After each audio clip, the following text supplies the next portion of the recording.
اعوذ باللہ من الشیطان الرجیم بسم اللہ الرحمن الرحیم الحمد للہ رب العالمین الفصل الخامس فی ان الوجود حقیقت واحدۃ مشککہ۔ پاس ہماری تشکیک در وجود میں شروع ہو گئی تھی۔ چند مقدماتی بحثیں آپ کی خدمت میں پچھلے درس میں عرض ہو گئی تھی۔ عرض کیا تھا کہ یہ فصل پچھلی فصل کے ساتھ مرتبط ہے، چونکہ جب ہم نے یہ ثابت کر دیا کہ اس کائنات میں جو چیز موجود ہے وہ فقط وجود ہے، تو اب سوال یہ اٹھتا ہے کہ یہ جو واقعیت کو پر کرنے والا وجود ہے یہ متعدد ہے یا واحد ہے؟ یعنی آیا عالم خارج میں کثرت موجود ہے یا وحدت موجود ہے؟ عرض کیا تھا اس میں مختلف نظریے سامنے آئے۔ عرفاء یہ کہتے تھے اور کہتے ہیں کہ فقط وجود خارج میں ہے اور وہ ہے، اور موجود بھی کیا ہے؟ واحد ہے، یعنی وجود بھی ایک ہے اور موجود بھی ایک ہے، اور وہ ہے خدا کی ذات۔ باقی کیا ہیں؟ باقی مظاہر خداوند ہیں، مظہر ہیں خدا کے۔ دوسرا جو قول سامنے آیا وہ تھا محقق دوانی کا۔ وہ قائل تھے وحدت الوجود و کثرت الموجود۔ وہ کہتے ہیں وجود واحد ہے لیکن موجود کیا ہیں؟ کثیر ہیں۔ کیسے؟ وہ مشترک معنوی میں آپ کو تفصیلاً عرض کیا تھا۔ وہ کہتے ہیں کہ وجود فقط خدا کی ذات ہے،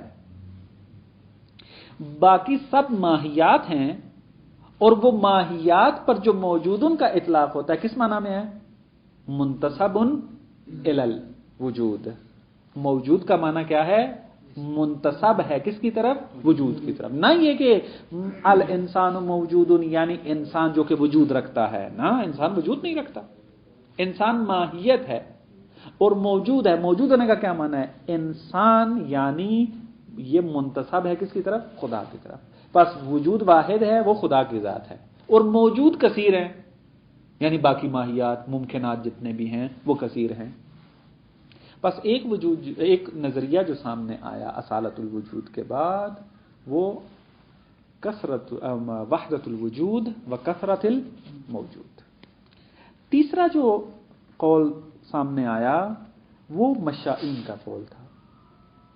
وہ کیا کہتے ہیں؟ وہ کہتے ہیں کہ درست ہے کہ اس جہان خارج کو وجود نے پر کیا ہوا ہے، لیکن خارج میں کثرت ہی کثرت ہے، وحدت نام کی کوئی چیز نہیں ہے۔ جتنے وجودات خارج میں ہیں وہ سب آپس میں متباین ہیں، ان کا آپس میں کوئی ربط نہیں ہے، متعدد ہے۔ کثرت خارج میں اصلاً ہے ہی نہیں ہے۔ پھر یہ وحدت خارج میں نہیں ہے۔ پھر یہ وحدت جو ہمیں سمجھ میں آتی ہے وہ کیا ہے؟ وہ ذہنی ہے، یعنی آپ مفہوم وجود سب پر اطلاق کرتے ہیں۔ اب یہ مفہوم وجود جو واحد آپ کے ذہن میں آتا ہے، احساس انسان یہ کرتا ہے کہ خارج میں شاید وحدت ہے، اس وجہ سے ذہن میں مفہوم وجود واحد آیا ہے، لیکن مشائین کہتے ہیں یہ مفہوم وجود جو آپ کے ذہن میں واحد آیا ہوا ہے یہ ذہنی ہے، اعتباری ہے، کثرت پس خارجی نہیں ہے، بلکہ کثرت کیا ہے؟ وحدت جو ہے وہ خارجی نہیں ہے بلکہ کیا ہے؟ ذہنی ہے۔ مفہوم وجود فقط ذہن کے اندر ہے، خارج میں وحدت نہیں ہے۔ بس یہ کیا قائل ہیں؟ موجودات متباینہ کے، وجودات متباینہ کے، کثرت الوجود والموجود۔ وجودات بھی کثیر ہیں اور بالتبع جو ہیں وہ موجودات بھی کثیر ہو جائیں۔ چوتھا نظریہ جو سامنے آیا کہ جو حکمت متعالیہ کا ہے اور ہم نے اس کتاب میں اس کو پڑھنا ہے، وہ ہے کہ خارج میں وحدت بھی حقیقی ہے اور کثرت بھی حقیقی ہے۔ مشائین کی طرح نہیں ہے کہ وہ کثرت کو تو حقیقی مان رہے تھے لیکن وحدت کو اعتباری مان رہے تھے، ذہنی مان رہے تھے۔ حکمت متعالیہ قائل ہے کہ یہاں پر خارج میں وحدت بھی حقیقی ہے اور کثرت بھی حقیقی ہے۔ کیسے؟ اس کے لیے چند مقدمات کی ضرورت ہے، مطلب جو ہے وہ سمجھ میں آ جائے گا۔ یہ تھا خلاصہ فصل جو آپ کی خدمت میں عرض ہوا تھا۔ یہ فصل شروع ہو رہی ہے کس عنوان سے؟ حقیقت واحدۃ مشککہ، تشکیک۔ بات ہماری تشکیک میں ہے۔ تشکیک اگر آپ لغوی اعتبار سے دیکھیں تو یہ وہاں پر استعمال ہوتا ہے کہ جہاں آپ کسی کو شک میں ڈالنا چاہتے ہیں۔ مثلا اگر کوئی انسان یہ اعتقاد رکھتا ہے کہ وہ جو سایہ ہے وہ انسان ہے، آپ آ کر اگر کوئی ایسی بات کر دیں کہ وہ مردد ہو جائے کہ وہ انسان ہے یا نہیں ہے، مثلا آپ آگے کہتے ہیں دور سے جو سایہ، آپ جو اعتقاد رکھتے ہو نا کہ وہ سایہ دور سے جو نظر آ رہا ہے وہ انسان ہے، بھائی انسان کے تو وہ سینگ ہی نہیں ہوتے، وہ دور سے تھوڑا بہت اس کے سر کے اوپر سے کوئی چیز نظر آ رہی ہے تو انسان کے تو سینگ نہیں ہوتے۔ مثلا آپ نے اس طریقے سے اس کو بات کی، وہ شک میں پڑ گیا، اب شاید یہ انسان نہ ہو، پہلے اعتقاد رکھتا تھا لیکن اب کیا ہے وہ شک میں پڑ گیا۔ اب یہاں پر جو آپ نے میرے اندر شک ڈالا ہے اس کو کہا جاتا ہے تشکیک۔ آپ نے شک ڈال دیا اندر، ایک چیز کو مبہم بنا دینا، ابہام پیدا کر دینا، شک ایجاد کر دینا، اس کو تشکیک کہتے ہیں۔ یہ لغوی اعتبار سے ہے۔ ہماری بحث میں تشکیک سے مراد یہ نہیں ہے، یہ دقت کے ساتھ اس کو ذہن میں ڈال لیں۔ خصوصاً خطاب میرا جو ان کے ساتھ ہے جو سن رہے ہیں اور یہ اصطلاح پہلی دفعہ ہے ان کے لیے کہ تشکیک ابھی سے ذہن میں ڈال لیں کہ فلسفے میں جب بھی لفظ تشکیک استعمال ہو اس کا لغوی معنی مراد نہیں ہے۔ کیا مراد ہے پس تشکیک سے؟ تشکیک پچھلے درس میں مقدمہ یہ بھی عرض کر دیا تھا کہ یہ بحث علم منطق سے وارد ہوئی ہے، کہاں؟ علم فلسفہ میں۔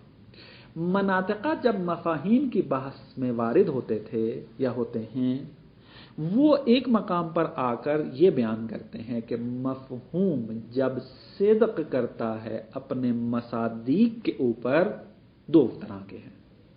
بعض مفاہیم ایسے ہیں کہ جو مصداق پر تساوی کی صورت میں صدق کرتے ہیں، اطلاق کرتے ہیں۔ مثلا مفہوم انسان جب زید، عمر، بکر، خالد کے اوپر اطلاق کرے گا، صدق کرے گا تو مساوی ہے۔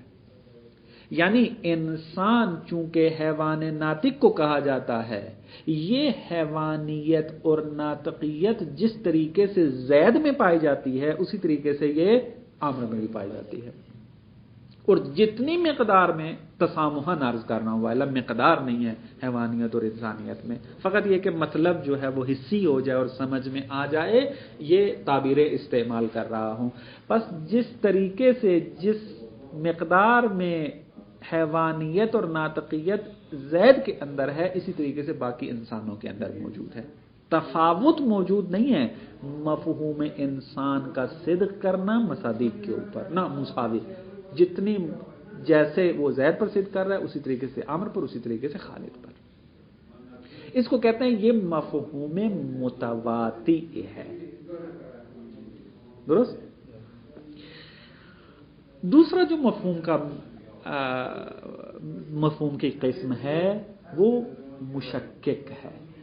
یہ مفہوم کیا کہتا ہے؟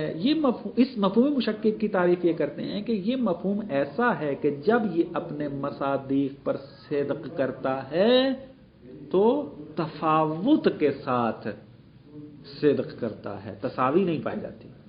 مثلا ایک مرتبہ آپ کہتے ہیں کہ میرا باپ وجود رکھتا ہے اور پھر کہتے ہیں کہ میں بھی وجود رکھتا ہوں، ٹھیک ہے؟ الاب موجود اور پھر کہتے ہیں انا موجود ہوں. اب یہاں پر مفہوم وجود جو اب کے اوپر اطلاق ہو رہا ہے اور جو آپ کے اوپر اطلاق ہو رہا ہے، ان میں فرق پایا جاتا ہے. کیا فرق ہے؟ کہ وجود باپ مقدم ہے اور وجود ابن مؤخر ہے. پس آپ کے اور والد کے وجود کے اندر تقدم و تأخر پایا جاتا ہے. بس یہ جو مفہوم وجود آپ پر صدق کر رہا ہے وہ اس معنی میں نہیں ہے کہ یعنی معنی میں کہہ رہا ہوں اس طریقے سے نہیں ہے جس طریقے سے وہ والد پر صدق کر رہا ہے. پس مفہوم وجود جب اس پر صدق کرے گا والد پر، وہ مفہوم جب وجود صدق کرے گا وہاں پر تقدم پایا جاتا ہے اور آپ پر کیا ہے تأخر کی صورت میں صدق کر رہا ہوگا. یا مثلا مفہوم سفیدی، واضح تر مثال دیتا ہوں، یہ تو تھوڑی سی حصی مثال اتنی نہیں بنتی. حصی مثال یہ مثلا یہ لے لیں، سفیدی کو ایک مرتبہ آپ دیوار کو دیکھ کر کہہ رہے ہیں کہ یہ سفید ہے، اور ایک مرتبہ کیا ہے آپ اپنے لباس کو دیکھ کر کہتے ہیں کہ یہ سفید ہے. اب مفہوم سفیدی دیوار کے اوپر بھی صدق کر رہی ہے اور آپ کے لباس پر بھی صدق کر رہی ہے، لیکن اس میں شدت و ضعف پائی جاتی ہے. کیوں؟ دیوار کی سفیدی شدید ہے اور آپ کے لباس کی سفیدی ضعیف ہے. درست ہے مفہوم سفیدی دونوں پر صدق کر رہی ہے، لیکن شدت و ضعف کے ساتھ صدق کر رہی ہے. ایسا نہیں ہے جیسے کہ انسان کے اندر تھا. انسان میں ایسا نہیں تھا کہ زید پر شدت کے ساتھ صدق کر رہی ہے اور عمر پر جو ہے وہ ضعف کے ساتھ صدق کر رہی ہے. نا، وہاں پہ مساوی تھا، لیکن یہاں پر شدت و ضعف پایا جاتا ہے، تقدم و تاخر پایا جاتا ہے. درست ہے. یہ جو تفاوت آتا ہے مفہوم کے صدق کرنے میں، اس کو کہتے ہیں یہ مفہوم مشکک ہے. درست، مشکک ہے یعنی تفاوت پایا جاتا ہے. بس یہاں پر اصطلاحی معنی نہیں کرنا کہ مفہوم مشکک ہے یعنی ایسا مفہوم کہ جو کیا ہے وہ شک میں ڈال رہا ہے. نا، شک میں نہیں ڈالتا، یعنی یہ متفاوت طور پر صدق کر رہا ہے، نہ کہ متساوی طور پر. یہ جو منطق کے اندر تشکیک ذکر ہوتی ہے اس کو کہتے ہیں تشکیک عامی، عین کے ساتھ. تشکیک عامی یعنی یہ جو مثال میں نے آپ کو دی ہے کہ مفہوم سفیدی صدق کر رہی ہے دیوار کی سفیدی پر اور آپ کے لباس کی سفیدی پر، اور ان کے درمیان تفاوت پایا جاتا ہے، یہاں پر تشکیک پائی جاتی ہے کیونکہ یہاں پر تفاوت موجود ہے. اب یہ جو تشکیک ہے اس تشکیک کو کہتے ہیں تشکیک منطقی، اور تشکیک منطقی کی دوسری اصطلاح کیا ہے؟ تشکیک عامی. تشکیک عامی کی ایک اور خصوصیت کیا ہے؟ وہ یہ ہے کہ تشکیک عامی کے اندر جو اشتراک ہے اور امتیاز ہے یہ دونوں آپس میں جدا ہوتے ہیں. مثلا میں اس کو اور تھوڑا سا کھول کر بیان کر دوں تاکہ مطلب واضح ہو جائے، کیونکہ یہ تشکیک اگر آپ کو سمجھ میں آ گئی پوری فصل آپ کو سمجھ میں آ جائے گی، پھر فقط برہان سمجھانے کی ضرورت پڑے گی، مطالب جو ہیں وہ حل ہو جائیں گے.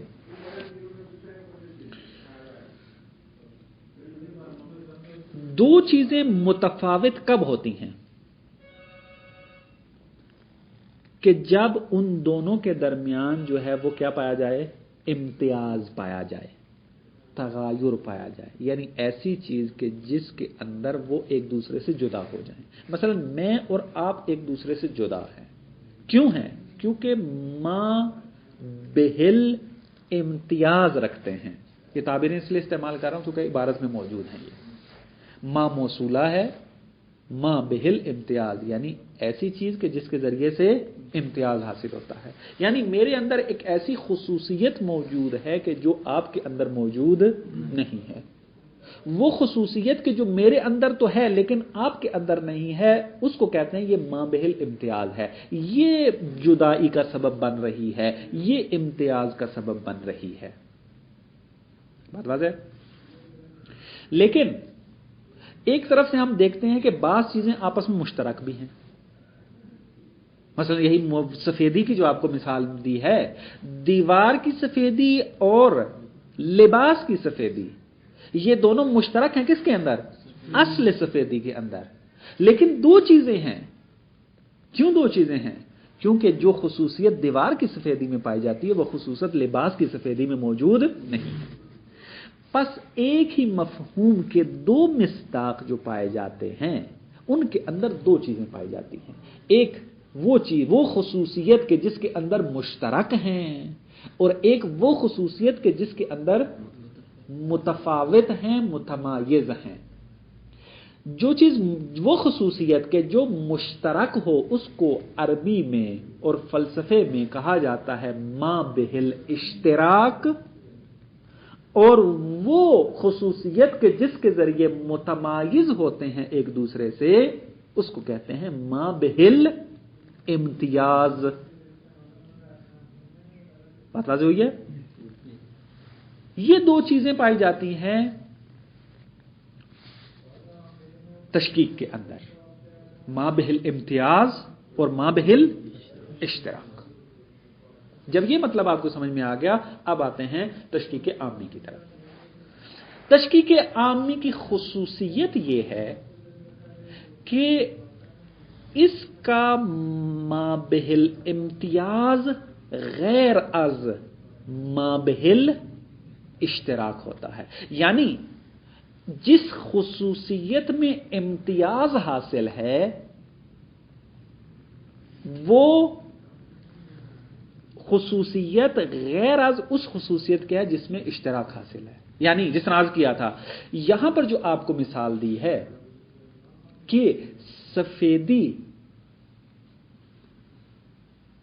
یہ ما بہل اشتراک بنتی ہے لباس اور دیوار کے اندر، اصل سفیدی جو ہے، لیکن ان کے اندر امتیاز بھی پایا جاتا ہے. اب یہاں پر اشتراک جو ہے وہ اصل سفیدی کے اندر ہے، لیکن امتیاز کہاں پر ہے؟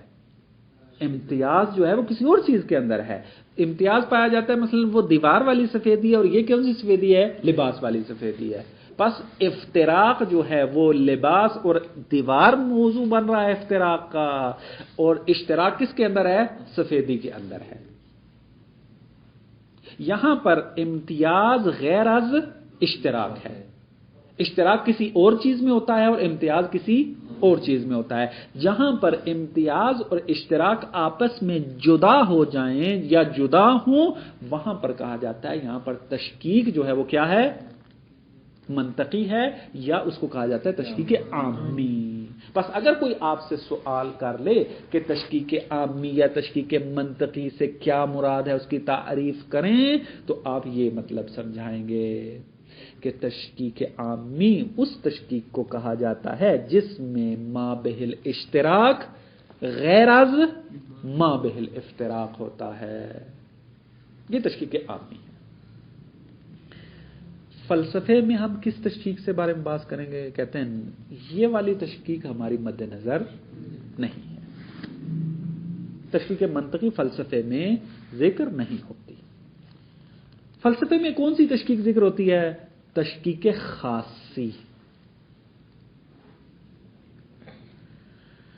تشکیک خاصی کی خصوصیت کیا ہے؟ تشکیک خاصی کی خصوصیت یہ ہے کہ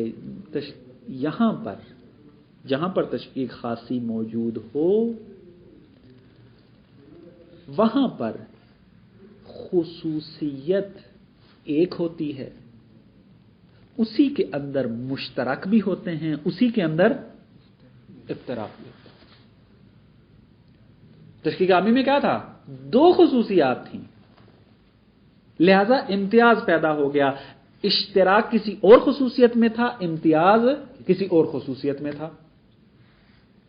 لیکن تشکیک خاصی کے جو فلسفے میں ذکر ہوتی ہے وہاں پر خصوصیت ایک ہی ہوتی ہے،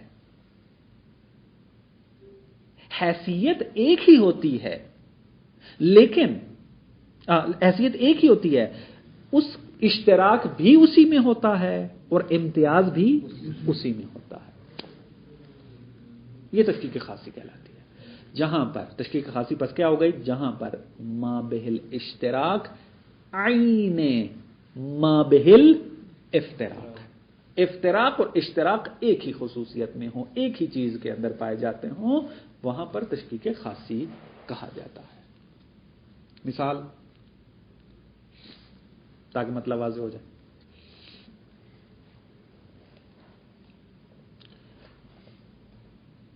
عدد 4 اور عدد 5 یہ ایک ہیں یا دو ہیں؟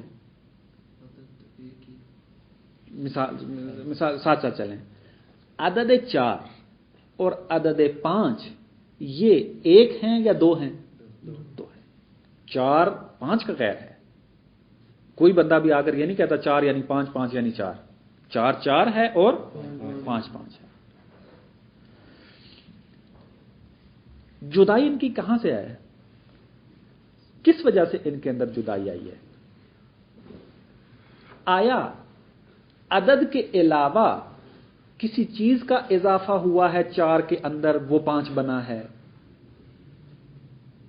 یا نہ خود عدد سبب بن رہا ہے کہ 4 5 بن جائے؟ خود عدد، کیونکہ ایک عدد نہیں کہلاتا، عدد ساز ہے، درست؟ یہ جو 4 5 6 7 بنتے ہیں، اس کی حقیقت کیا ہے؟ جب آپ 1 + 1 کرتے ہیں تو یہ کیا بنتا ہے؟ 2 بنتا ہے۔ جب آپ 1 + 1 + 1 کرتے ہیں تو کیا بنتا ہے؟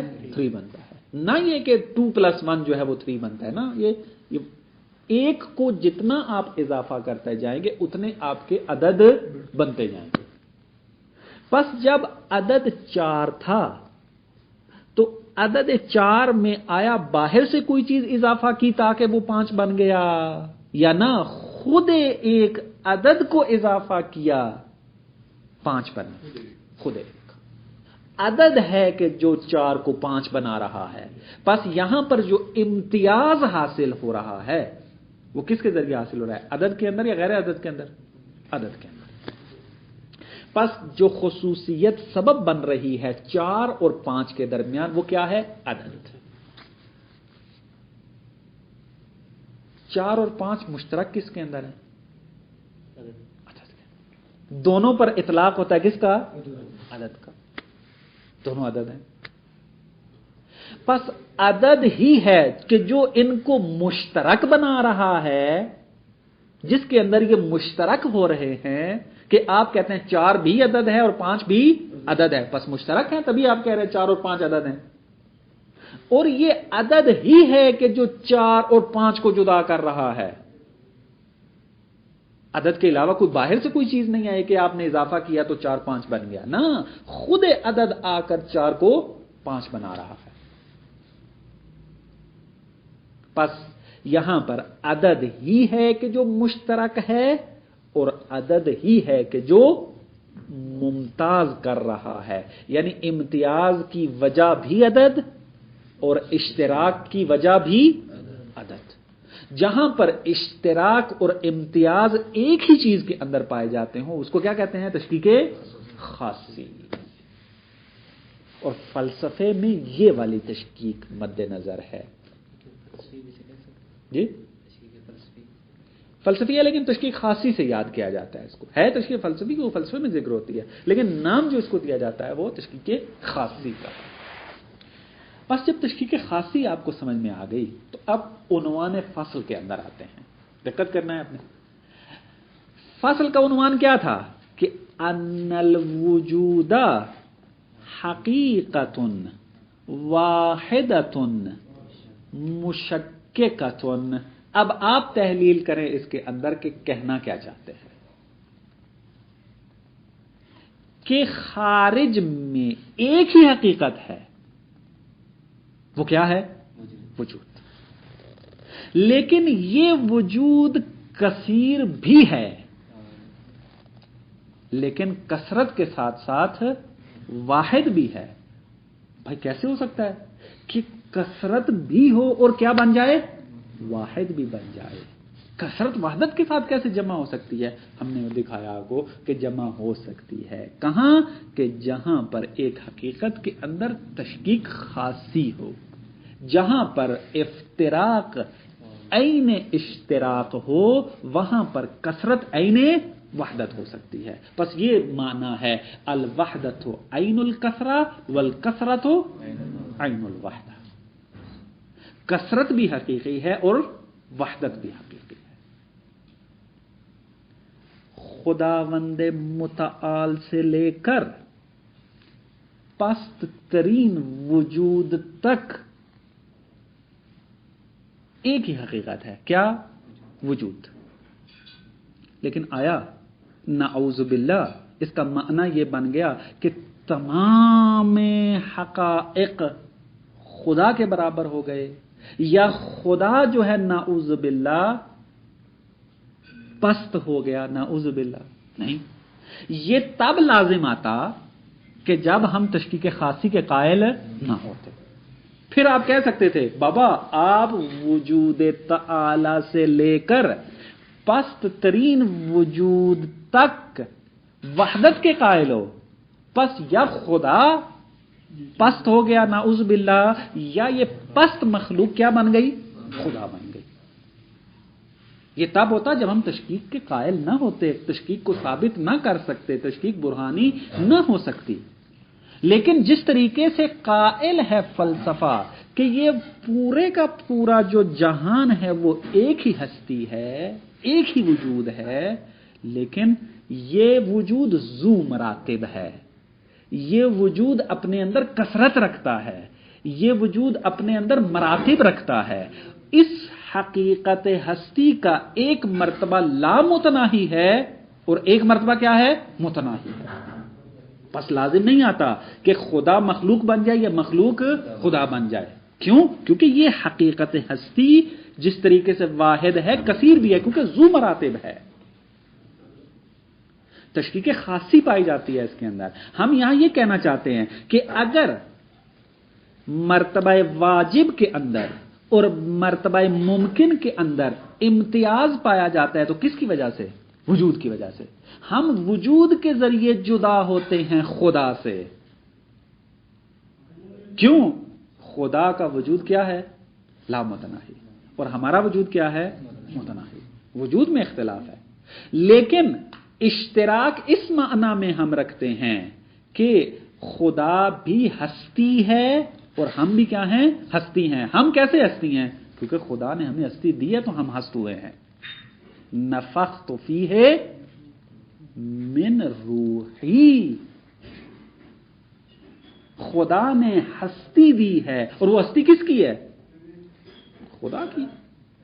پس تشکیک وجود یہ سمجھانا چاہتا ہے ہمیں کہ یہ کائنات جو ہے وہ جس طریقے سے کثیر نظر آتی ہے اسی طریقے سے یہ واحد بھی ہے. یعنی پورے کی پوری کائنات جو ہے وہ ایک حقیقت ہے، لیکن یہ حقیقت ذو مراتب ہے. جس طریقے سے عدد 2 سے لے کر جتنے بھی آپ مرتبے اعداد کے بنا لیں یہ ایک ہی حقیقت ہے.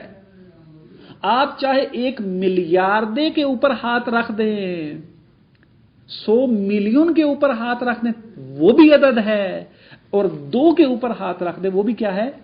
عدد ہے. آیا 100 ملین دو بن گیا یا 2 جو ہے وہ 100 ملین بن گیا؟ نہیں، ہے ایک ہی حقیقت. لیکن یہ ایسی حقیقت ہے کہ جو اپنے اندر مراتب رکھتی ہے.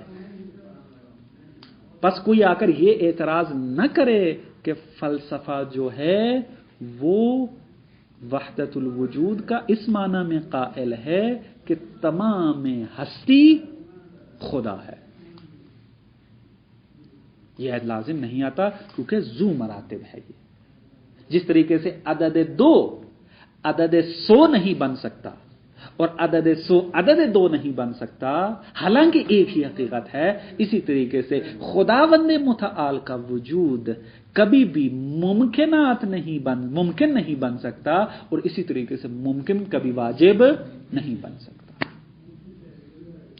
پورے کی پوری ہستی واحد ہے لیکن تشکیکی حالت میں، کثرت بھی حقیقی اور وحدت بھی حقیقی. بات واضح ہوئی ہے؟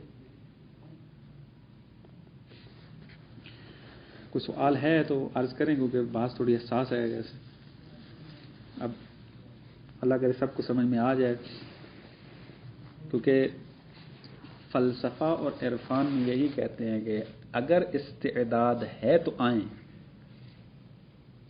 تو کچھ پلے پڑے گا، اگر نہیں ہے آئیں گے تو پھر نہ یہ کہ فائدہ نہیں ہوگا بلکہ نقصان ہوگا سب سے زیادہ۔ جو مخالف بنے ہیں فلسفے کے، ان کی اکثر کی وجہ یہ ہے، میں سب پہ حکم نہیں لگاتا، اکثر مخالفین کی وجہ یہ ہے فلسفہ صحیح طریقے سے سمجھ نہیں سکے۔ مثلا جس کو تشکیک خاصی سمجھ میں نہ آئے وہ حق رکھتا ہے کہے کہ تمام کے تمام مخلوقات جو ہے وہ خالق ہے، مثلا خدا ہے، مثلا فلسفہ قائل ہے کس کا؟ وحدت الوجود کا، یعنی کہ مراد سب خالق ہیں، سب جو ہیں وہ خدا ہیں۔ اور مثال اس کی دے سکتے ہیں عدد کے علاوہ؟ یہ بہترین مثال ہے، ایک عرفی مثال ہے جو کتاب میں آئی ہے۔ کتاب نے کس کی مثال دی ہے؟ نور کی۔ ایک آپ کے پاس ہے 100 پاور کا بلب، ایک آپ کے پاس ہے 1000 پاور کا بلب، اور ایک آپ لے لیں مثلا جو فلڈ لائٹیں جو میچ ہوتے ہیں مثلا، اور ایک ہے آپ کے پاس سورج کا نور۔ ان سب کو دیکھیں، آپ تحلیل کریں آ کر۔ 100 پاور کا بلب 1000 پاور سے اور سورج سے جدا جو ہو رہا ہے کس چیز کے اندر ہے؟ نور کے علاوہ کوئی چیز اضافہ ہوئی ہے اس کے اندر کہ آپ کہیں یہ نور ہے، اب اس کے ساتھ اگر فلانی چیز ملا دی جائے تو یہ 1000 پاور بنے گا، اگر اس کے ساتھ فلانی چیز ملا دی جائے تو وہ مثلا فلڈ لائٹ والی پاور بن جائے گا، اور فلانی چیز ملائیں تو وہ سورج والی نور بن جائے گا۔ نا نور اگر نور کے ساتھ اضافہ ہو جائے تو شدت آتی ہے، یعنی نور موجب ہے شدت کا اور ضعف کا۔ افتراق پس کس کے اندر ہے؟ نور کے اندر۔ نور موجب بن رہا ہے کہ 100 1000 سے جدا ہو جائے، 1000 جو ہے وہ 2000 سے جدا، اور یہ جو پاور بنائے ہوئے ہیں سمجھانے کے لیے، اس سے جدا ہونا نور کے اندر ہے۔ پس نور موجب ہے جدائی کا۔ آیا آپ بلب کو نور کہتے ہیں یا نہیں کہتے؟ سورج کی روشنی کو نور کہتے ہیں یا نہیں کہتے؟ چاند کی روشنی کو نور کہتے ہیں یا نہیں کہتے؟ سب پر نور کا اطلاق ہوتا ہے، پس مشترک ہیں کس کے اندر؟ حقیقت نور میں۔ پس نور کے اندر ہی مشترک ہیں، اور نور کے ذریعے ہی کیا ہو رہے ہیں؟ جدا ہو رہے ہیں۔ اور اس سے لازمہ یہ نہیں آ رہا کہ چونکہ 100 پاور کا نور جو ہے، 1000 پاور کا نور جو ہے، یہ ایک ہی حقیقت کا ہے، پس 100 1000 ہو گیا اور 1000 100 ہو گیا نا۔ 100 اپنے مرتبے میں رہتا ہے، 1000 پاور 1000 اپنے مرتبے میں رہتا ہے، اس کے اپنے احکام ہیں، اس کے اپنے احکام ہیں، کبھی ان کے درمیان خلط نہیں ہوتا، لیکن مشترک ہیں ایک حقیقت کے اندر، اور اسی حقیقت کے اندر کیا ہیں؟ جدا ہیں۔ یہ پھر عدد کی جو مثال دی ہے مثلا نور کی دے رہے ہیں، پھر ہم سب سے اعلیٰ یا سب سے یعنی بڑا عدد اسی کو کہیں گے جس کی قیمت زیادہ ہو۔ ہاں ٹھیک ہے، اسی طرح پھر وجود میں بھی وجود میں، ہاں وجود میں اعلیٰ ترین مرتبہ کس کا ہے؟ خدا کا۔ یعنی ہم پھر جس مرتبے تک پہنچے کہ یہ اعلیٰ ترین مرتبہ ہے، اسی کو ہم خدا کا نام دیں گے۔ ہاں یعنی ہم کس کو خدا مانتے ہیں؟ جو وجود کے اندر اعلی المراتب ہو۔ اعلی المراتب خداوند متعال ہے، جتنے بھی اس سے نیچے مراتب ہیں وہ مخلوق خدا ہیں۔ اسی وجہ سے اعلی المراتب کی تعبیر استعمال ہوتی ہے۔ کمال مطلق جو کہا جاتا ہے یا مطلق الکمال کہا جاتا ہے، اس کی بھی وجہ یہی ہے کہ خداوند متعال، ہم بھی علم رکھتے ہیں، خدا بھی علم رکھتا ہے۔ اب یہاں سے وہ تشکیک بھی سمجھ میں آ جاتی ہے، یہ مطلب ہے ہم بھی علم رکھتے ہیں، خدا بھی علم رکھتا ہے، لیکن خدا کا جو کمال ہے وہ لامتناہی ہے، اور ہمارا کمال کیا ہے؟ متناہی۔ پھر جز کا کوئی تھوڑا سا فرق کیسے کیا وضاحت کر دیں؟ مثلا مراتب میں ہم ہیں، ہم پسترین درجے پہ ہیں خدا کی نسبت ہمارا وجود ہے، لیکن آیا یہ جز خدا نہیں کہلائے گا؟ نہ جز خدا نہیں ہوگا یہ۔ اس